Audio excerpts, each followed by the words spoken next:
Property dualism describes a category of positions in the philosophy of mind which hold that, although the world is constituted of just one kind of substance, the physical kind, there exist two distinct kinds of properties, physical properties and mental properties.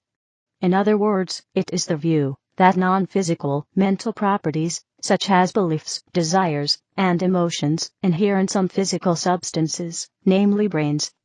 Substance dualism, on the other hand, is the view that there exist two kinds of substance, physical and non-physical, the mind, and subsequently also two kinds of properties which adhere in those respective substances. Emergent materialism.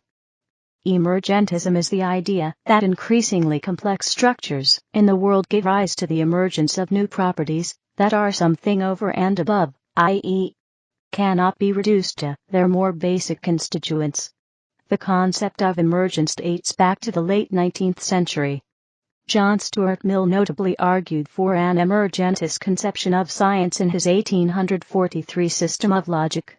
Applied to the mind-body relation, emergent materialism is another way of describing the non-reductive physicalist conception of the mind that asserts that when matter is organized in the appropriate way, i.e., organized in the way that living human bodies are organized, mental properties emerge. Non-reductive physicalism.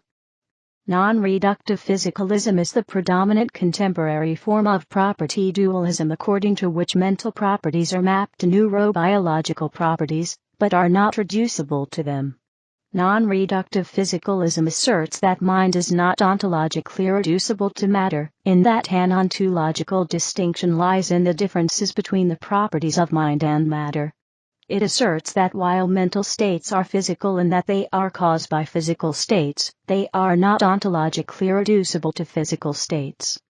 No mental state is the same one thing as some physical state, nor is any mental state composed merely from physical states and phenomena.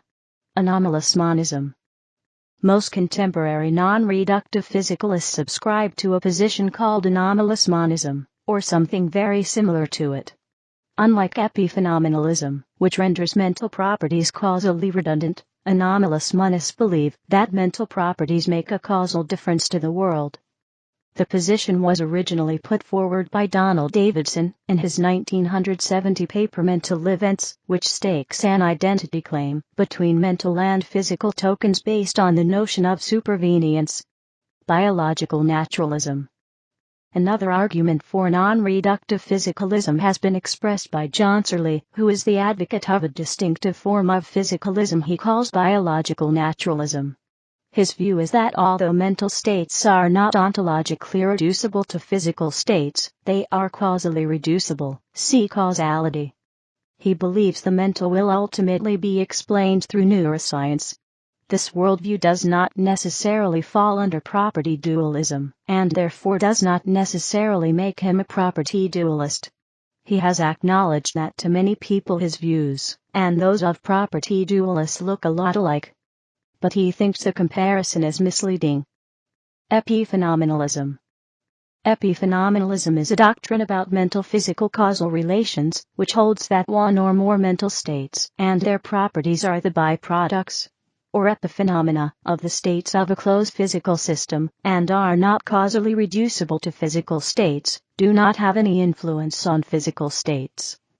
According to this view, mental properties are as such real constituents of the world, but they are causally impotent, while physical causes give rise to mental properties, like sensations, volition, ideas, etc. Such mental phenomena themselves cause nothing further. They are causal dead ends. The position is credited to English biologist Thomas Huxley, 1874, who analogized mental properties to the whistle on a steam locomotive.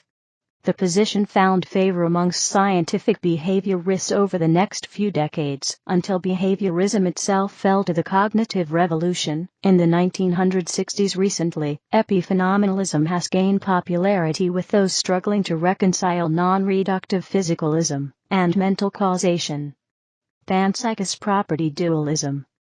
Panpsychism is the view that all matter has a mental aspect, or, alternatively, all objects have a unified center of experience or point of view.